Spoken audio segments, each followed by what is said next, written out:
नमस्कार, स्वदेश न्यूज देख रहे हैं आप और मैं हूं आपके साथ वागीशा। और मिशन 300 प्लस के साथ अब यूपी में विधानसभा चुनाव को लेकर तैयारियां तेज हो गई है। उत्तर प्रदेश में सत्तारूढ़ भारतीय जनता पार्टी का चुनावी अभियान शुरू होने से पहले बैठक का दौर जारी है। बीजेपी के लिए गहमागहमी बड़ा दिन रहा। मंगलवार का पूरे दिन बीजेपी के अंदर हलचल रही। बीजेपी मुख्यालय पर पार्टी के राष्ट्रीय संगठन महामंत्री बीएल संतोष और प्रदेश प्रभारी राधा मोहन सिंह की मौजूदगी में योगी आदित्यनाथ के साथ बीजेपी कोर कमेटी की बैठक हुई, जो देर रात तक चली। इस बैठक में मिशन 2022 के रोड मैप को लेकर विस्तृत चर्चा हुई।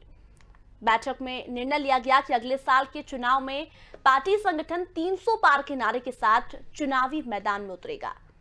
राज्य सरकार की उपलब्धियों के साथ प्रमुखता से लोगों के बीच जाने को कहा गया है। मंत्रियों को निर्देश भी दिए गए हैं कि वे अपने विभाग की उपलब्धियों को कार्यकर्ताओं के माध्यम से लोगों को बताएं। इसके अलावा कोविड काल के दौरान पैदा विषम परिस्थितियों से सरकार ने कैसे पार पाया, इसे प्रमुखता से मंत्री जनता को बताएं। भाजपा 2022 के विधानसभा चुनाव को जीतने के लिए उत्तर प्रदेश में विकास के साथ ही राम मंदिर और राष्ट्रवाद का मुद्दा पुरजोर तरीके से उठाएगी। इसके जरिए बूथ जीतने का प्रयास किया जाएगा। 5 घंटे की मैराथन बैठक में इन्हीं 3 मुद्दों पर सबसे ज्यादा जोर दिया गया, यानी कि संगठन को मजबूत करना, राम मंदिर का मुद्दा, विकास का मुद्दा। इन तमाम मुद्दों पर इस बैठक में चर्चा हुई और बैठक में सबसे ज्यादा जोर दिया गया कि 300 के पार, यानी कि अब 300 के पार सीटें बीजेपी को मिलनी चाहिए। इसके साथ ही उन्होंने 2022 के लिए तैयारियां तेज कर दी है। 300 पार सीटें जीतने का लक्ष्य बीजेपी ने रखा है। उसके साथ राष्ट्रवाद का मुद्दा, राम मंदिर का मुद्दा, इन तमाम मुद्दों को लेकर जनता के बीच अब बीजेपी जाएगी। आज का सवाल यही है, आज की बहस इसी पर करेंगे कि जो सपना बीजेपी देख रही है 300 के पार का, क्या वो सपना पूरा होगा? क्या राष्ट्रवाद का मुद्दा, राम मंदिर का मुद्दा बीजेपी को जीत दिलाएगा? क्या बीजेपी की सत्ता वापसी यूपी में होगी? क्योंकि उन्होंने ये प्लान बनाया है, ये मिशन 2022 के लिए योजनाएं बनाई है कि हर घर तक अब मंत्रियों को, नेताओं को पहुंचना है और उसी के साथ साथ संगठन को मजबूत करने की भी जिम्मेदारी कार्यकर्ताओं को दी गई है। संगठन और सरकार के बीच सहमति बनी है कि 300 पार के नारे के साथ चुनावी मैदान में सभी लोग उतरेंगे। विकास के साथ राम मंदिर और राष्ट्रवाद मुद्दा होगा। बूथ जीता तो सब जीता का मंत्र लेकर अब सभी को जनता के बीच जाना होगा। और कोरोना काल में किस तरह से विषम परिस्थितियों को हमने पार किया है, उन तमाम मुद्दों के साथ जनता के बीच अब सभी लोगों को उतरना होगा। और चलिए आज की बहस इसी पर करेंगे, लेकिन कुछ मेहमान हमारे साथ जुड़ गए हैं, उनसे एक बार आपका परिचय करवा देते हैं। हमारे साथ बीजेपी से पक्ष रखने के लिए हिमांशु जी जुड़ेंगे।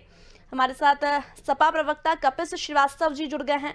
कांग्रेस से पक्ष रखने के लिए हमारे साथ अभिषेक वाजपेयी जी जुड़ेंगे और वरिष्ठ पत्रकार मनमोहन अग्रवाल हमारे साथ जुड़ेंगे। लेकिन सबसे पहले कमेंट में कपिल जी से लूंगी। कपिल जी, बीजेपी अब मिशन 2022 के लिए पुरजोर कोशिशें कर रही है और बैठक चली। बैठक में कई मुद्दों पर मंथन हुआ कि राष्ट्रवाद का मुद्दा जनता के बीच रखना है, राम मंदिर का मुद्दा रखना है, जो भी विकास इस 4 साल में हुए हैं वो जनता तक पहुंचाना है।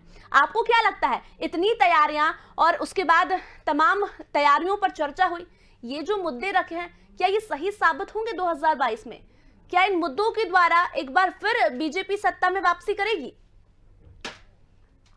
बहुत सीधी सी बात है कि राष्ट्रवाद के नाम पे ये छद्म राष्ट्रवाद परोसते हैं, हिंदुत्व के नाम पे ये छद्म हिंदुत्ववाद परोसते हैं और उसी पे सोचते हैं कि इनकी सरकार बन जाएगी तो अब ये इनकी कवायद बेकार, क्योंकि जनता ने बहुत मन से इनको समझ भी लिया है कि ये किस तरीके से छलते हैं। सबसे बड़ी चीज है कि मुद्दा होना चाहिए महंगाई, मुद्दा होना चाहिए बेरोजगारी, मुद्दा होना चाहिए आंतरिक सुरक्षा, मुद्दा होना चाहिए बाह्य सुरक्षा, जिसमें सब सरकार भारतीय जनता पार्टी की बुरी तरीके से फेल गई। इंफ्रास्ट्रक्चर के ऊपर आपने कर्जे इतने ज्यादा उठा लिए, लेकिन इंफ्रास्ट्रक्चर के नाम पे आपने कोई निर्माण ऐसा नहीं रखा कि उत्तर प्रदेश में जिसको कहा जा सके कि कोई ऐतिहासिक काम हुआ। तो ये सारी चीजें इनकी विफलताओं की निशानी रही और आप खुद देख लें, 4.5 साल की योगी सरकार चली है और 4.5 साल की योगी सरकार के पास अगर पूछा जाए कि स्वास्थ्य चिकित्सा के क्षेत्र में आपने कौन सा इंफ्रास्ट्रक्चर खड़ा किया, कितनी सीएचसी दे दी, कितनी पीएचसी दे दी, कितने जिला चिकित्सालय दे दिए, कितने मेडिकल कॉलेज दे दिए, कितने ट्रामा सेंटर दे दिए और कितने एम्स और कितने मिनी एम्स दे दिए, तो ये आपको कुछ बताने की स्थिति में नहीं है। और अगर इनसे पूछा जाए कि 102, 108 एम्बुलेंसेज जो हम लोगों ने दी थी, उसके अलावा कोई एक एम्बुलेंस भी आपने खरीदी जो कोविड काल में मरीजों के काम आई हो, तो इनके पास उत्तर नहीं है, क्योंकि एक भी नहीं खरीदे। अगर इनसे पूछा जाए महिलाओं की रक्षा के लिए 10-90 जो हम लोग ने चलाया था, आपने इसको क्यों बंद कर दिया, तो उसका उत्तर नहीं है। अगर इनसे पूछा जाए कि 100 नंबर को 112 नंबर को आपने कर दिया, लेकिन जो हजारों की संख्या में इनोवा हमने खानों को उपलब्ध कराई थी, उसकी फ्रिक्वेंसी आपने क्यों घटा दी, जो 20 मिनट के अंदर पहुंच जाती थी, वहां भी आपने खाना सिस्टम क्यों लागू कर दिया। और आप खुद देख रही हैं कि हीनियस क्राइम में उत्तर प्रदेश 7.50% आगे बढ़ चुका है और खासतौर से महिलाओं के खिलाफ होने वाले अपराध, बच्चों के खिलाफ होने वाले अपराधों में इंडिया में उत्तर प्रदेश नंबर 1 पर है। आर्थिक अपराध 25% बढ़े हैं, 35% जो है आपने देखा कि साइबर क्राइम बढ़ गया। और आपने ये भी देखा कि एक महंत, एक संत, एक योगी के शासनकाल के दौरान जो है, जब संत का शासन चलता है तो मदिरापान किस तरीके से होता है कि 7 अलग अलग मामलों में 750 लोगों से ज्यादा की जाने 4.5 वर्ष में गई, लेकिन आबकारी नीति की धाक के 3 पाती साबित हुए। और साथ ही आपने देखा होगा कि हमारे संत, हमारे महंत, हमारे योगी आदित्यनाथ जी महाराज कितने गर्व से जब बजट पेश करते हैं तो अपनी पीठ को ठोकते हैं कि हमने सबसे ज्यादा शराब बेच करके उत्तर प्रदेश को नशे के हवाले किया है, और 1% टैक्स जो है हमने सेस के रूप में गौ माता की सेवा के लिए लगाया। और कान्हा वन से लेकर के हर जगह पे आपने उपवन में पाया है कि गाय बिना आहार के मरी है, ऐसी इनकी कार्यप्रणाली रही है। चलिए, आपने जो योजनाओं के बारे में पूछा है कपिल जी, उन तमाम योजनाओं के बारे में मैं पूछूंगी हिमांशु जी से, लेकिन हमारे साथ अभिषेक वाजपेयी जी जुड़ चुके हैं कांग्रेस से पक्ष रखने के लिए। अभिषेक जी, बीजेपी ने 300 प्लस का लक्ष्य रखा है और सत्ता वापसी की तैयारी के लिए पूरी तैयारियां तेज कर दी है। ऐसे में क्या लगता है, बीजेपी की सत्ता वापसी यूपी में होगी? जो 300 प्लस का सपना देख रही है बीजेपी, क्या वो सपना पूरा होगा? और ऐसे में कांग्रेस की भी यदि बात करें तो कांग्रेस की क्या तैयारियां हैं?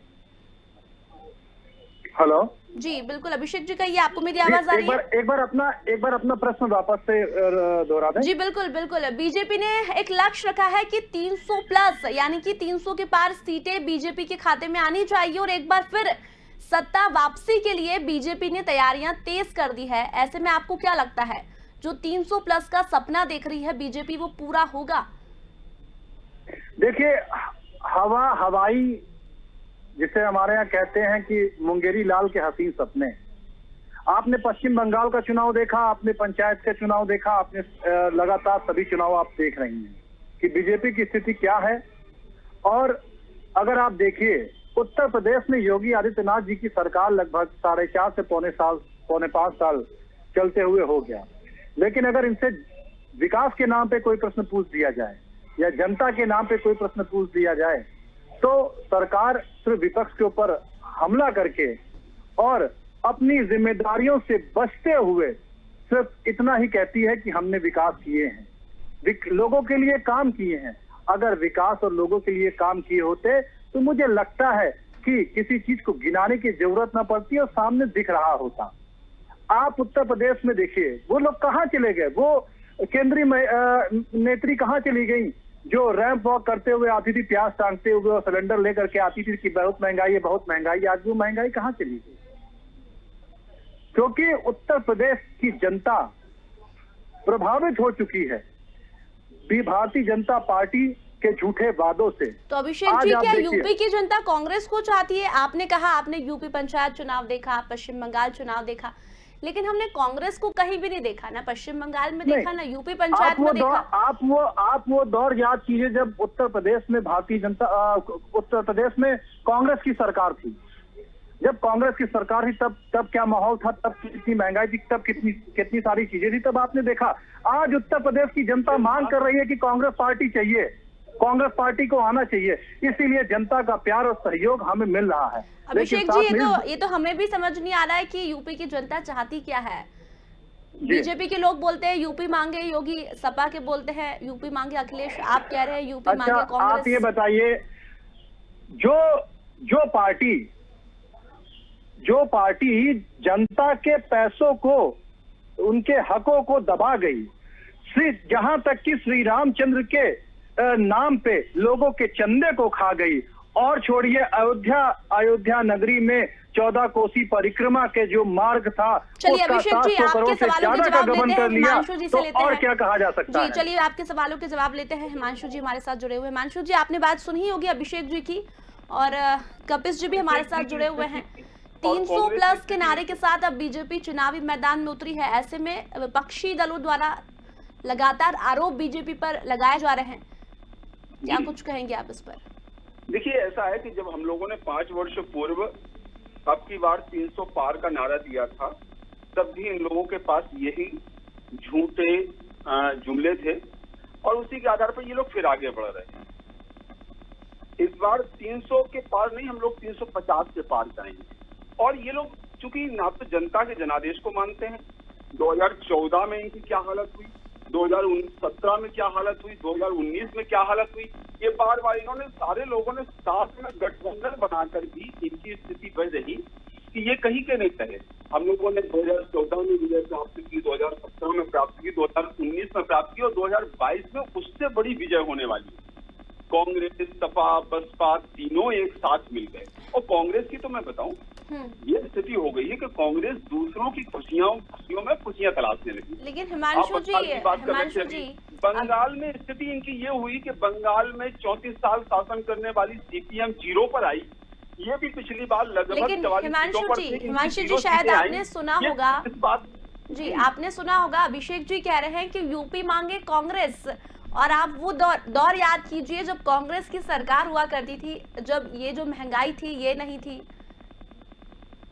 अरे आपको शायद पता ही नहीं है, ये यूपीए काल का 10 वर्ष का जो शासन काल रहा, वो एक ना एक स्कैम का शासन काल रहा, पाखंड और झूठ का शासन काल रहा। वंशवाद के पोषक ये लोग आज तक अपना एक राष्ट्रीय अध्यक्ष नहीं चुन पा रहे हैं। इनको जनता चुनेगी कैसे? इनके पास ना नीति है, ना नियत है, ना सिद्धांत है। ये लोग पूरी कल्पनाओं में जी रहे हैं। पिछली बार इन्होंने 2 लड़कों की जोड़ी बिठा के ये सड़कों में निकले, बड़ा हुआ, और वो प्रियंका वाड्रा जी भी इनकी निकल कर आई, लेकिन हसर क्या हुआ? अरे 2 दिन चले 2.5 कोस, चारों खाने चित्त। इनको जनता पूरी तरह से नकार चुकी है, लेकिन ये जनता को मानने के लिए तैयार अच्छा हिमांशु जी, बिल्कुल बैठक चली है यूपी में, लगातार बैठकें चल रही है। और विकास के मुद्दे की यदि बात करें तो राम मंदिर का मुद्दा, विकास का मुद्दा, राष्ट्रवाद का मुद्दा। ऐसे में कपिश जी कह रहे हैं कि महंगाई और जनता के बारे में तो कोई मुद्दा नहीं रखा गया। देखिए, हम लोग पूरी तरह से चाहते हैं कि 2022 का चुनाव है वो विकास के मुद्दे पर लड़ा जाए, लेकिन ना तो सपा चाहती है कि विकास के मुद्दे पर, ना कांग्रेस चाहती है, ना बसपा चाहती है। उसका कारण है ये जातिवादी क्षेत्रीय पार्टियां जो कि परिवारवाद से पोषित होती हैं। ये एक परिवार से चलने वाली पार्टियां हैं। इनके यहाँ कोई संविधान नहीं है, कोई नीतियां नहीं है, कोई नियम नहीं है। ये लोग बस चले जा रहे हैं। एक परिवार को आगे बढ़ाने के लिए कांग्रेस राहुल गांधी को स्थापित करने के लिए पिछले 2 दशक से प्रयास कर रही है, नहीं कर पाई है। समाजवादी पार्टी सैफई के युवराज को फिर से स्थापित करना चाहती है, लेकिन अब ये संभव नहीं है। इस उत्तर प्रदेश की जनता ने लगातार 3 चुनावों में यह जनादेश स्पष्ट तौर पर दे दिया है कि इस प्रदेश को अब न जातिवाद की आवश्यकता है, न समाजवादी पार्टी, बसपा या कांग्रेस की आवश्यकता है, न यहाँ पर सत्ता संरक्षित अपराध की आवश्यकता है। खुलेआम गुंडे घूमते थे, ऐसी सरकार अब इस प्रदेश को नहीं चाहिए। यहाँ पे अपराधियों का बोलबाला था, अवैध खनन। हिमांशु जी अभी बीजेपी ने बिल्कुल, हिमांशु जी आप देखते हैं कि 300 प्लस की 350 सीटों की आप बात कर रहे हैं, तो वो 2022 में हमें कितनी सीटें बीजेपी के खाते में देखने को मिलती है। ऐसे में बीजेपी का मिशन 2022 जो है उसको लेकर तैयारियां तेज हो गई है। योजनाओं को हर घर तक पहुंचाना है, इसकी भी तैयारी बीजेपी ने कर ली है। लेकिन कपिश जी कुछ योजनाओं को लेकर सवाल उठा रहे थे, उनके पास मैं जल्दी लौटूंगी, लेकिन उसके पहले हमारे साथ वरिष्ठ पत्रकार जुड़े हुए हैं, उनसे एक कॉमेंट ले लेती हूँ।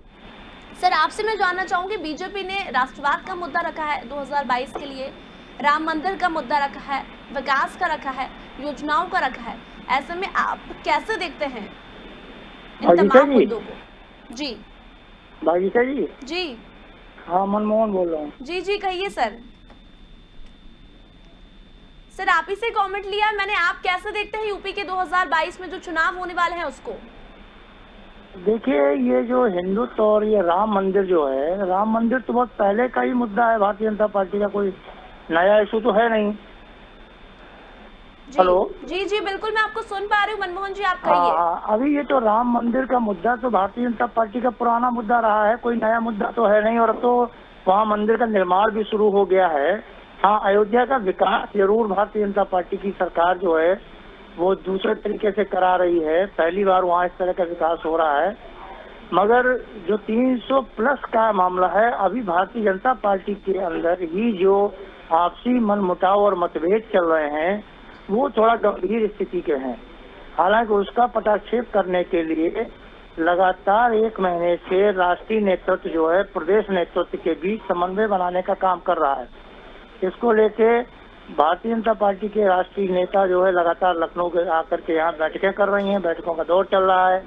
उसी में मुख्यमंत्री और डिप्टी सीएम केशव प्रसाद मौर्य के बीच जो मनमुटाव पिछले 4-4.5 साल में दिखाई दिया, उसको भी दूर करने के प्रयास कल लंच डिप्लोमेसी के रूप में किया गया है।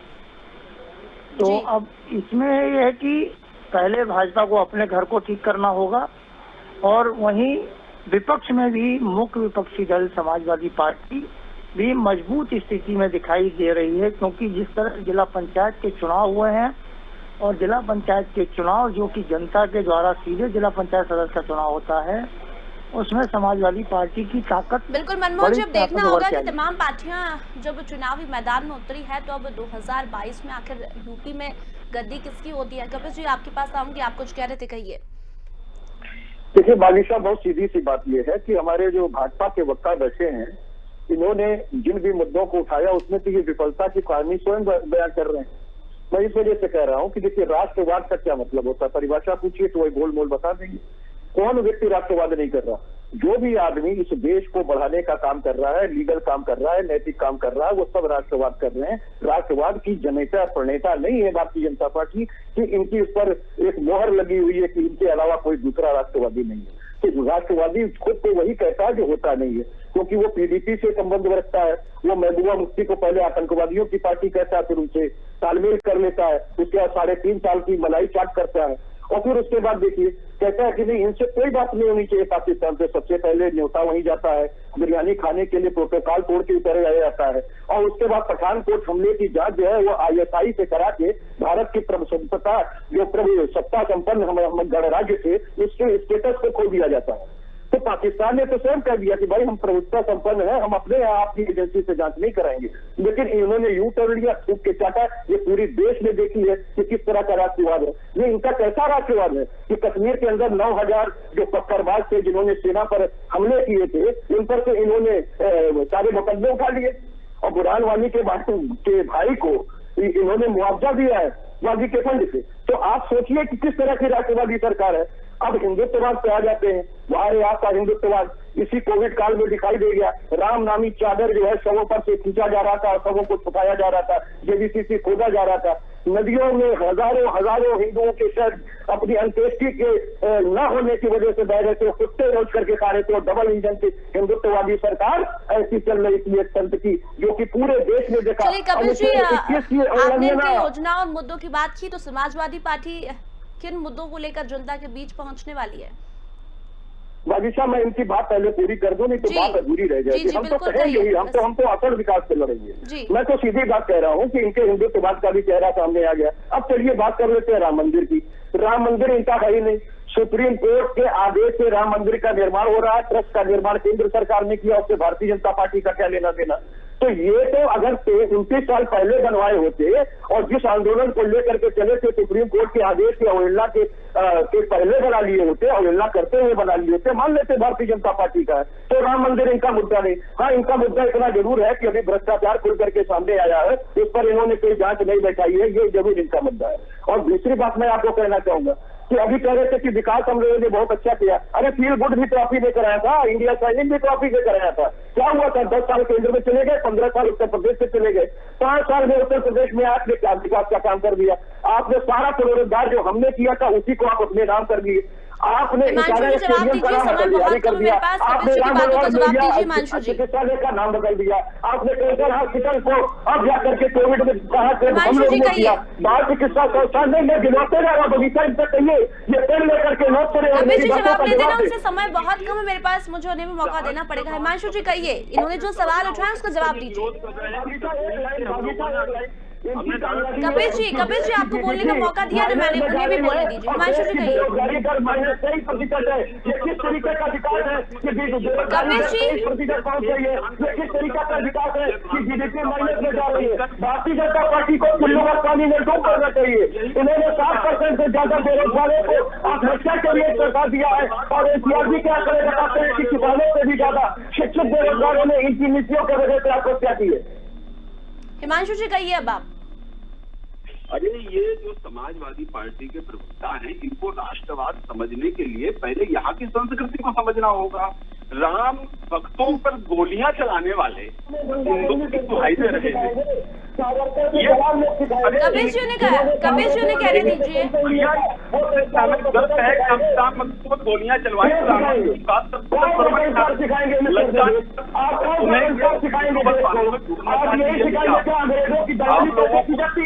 आप कैसे सिखाएंगे, क्या संस्कार देंगे कि माँ भारती के खाते में सेवा कैसे मरा जाता है, माँ भारती का नाम लेकर सेवा कैसे मरा जाता है, ये सिखाएंगे आप।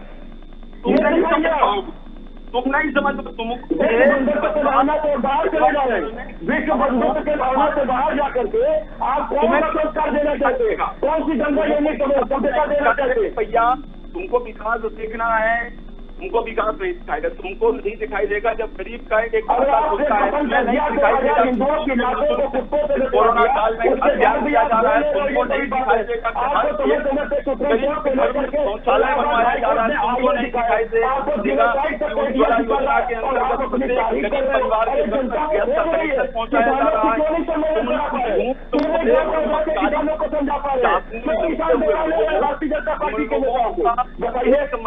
एजेंडा है हमने मंदिर संस्कृति के जिले को दिखा, कैसे हमने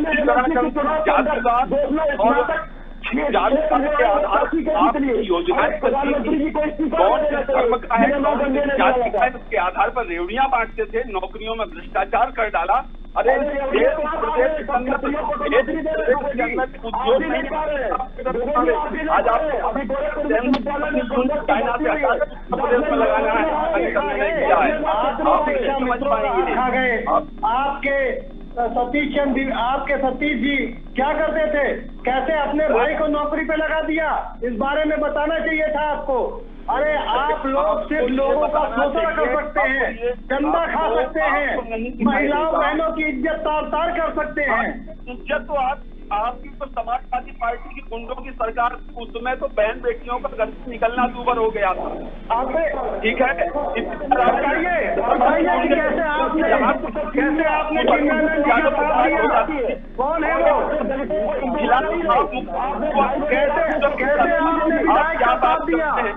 अरे दो आपके पास सबूतों को मिटाने के लिए पूरे परिवार को चलिए अब तीनों ही पार्टियां चुनावी मैदान में उतर गई है, समाजवादी पार्टी, बीजेपी भी और कांग्रेस भी।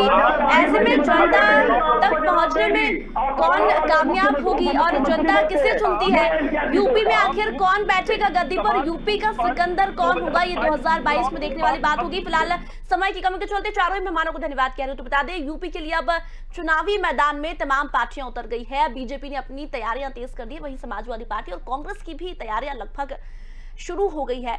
ऐसे में अब सबसे बड़ा सवाल है कि आखिर यूपी का सिकंदर कौन होगा।